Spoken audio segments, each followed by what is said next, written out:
బల్కంపేట అమ్మవారి గుడిలో ఒక్క రహస్యానికి మాత్రం ఇప్పటికీ సమాధానం లేదు.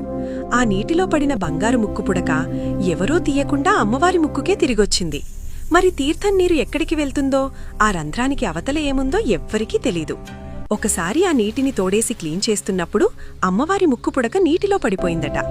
ఎంత వెతికినా దొరకలేదు.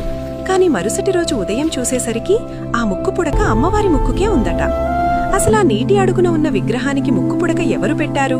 ఇది భక్తుల ఊహ కాదు, అక్కడ పనిచేసే అర్చకులు కళ్లారా చూసిన నిజం. ప్రతిరోజూ అమ్మవారికి చేసే అభిషేకం నీరు పక్కనే ఉన్న ఒక చిన్న రంధ్రం ద్వారా ఎక్కడికి వెళ్తుందో ఇప్పటికీ ఎవ్వరికీ తెలీదు. ఆ నీటిని తీర్థమని తాగుతారు. అది కేవలం నీరు కాదు, సర్వరోగ నివారణి అని నమ్ముతారు.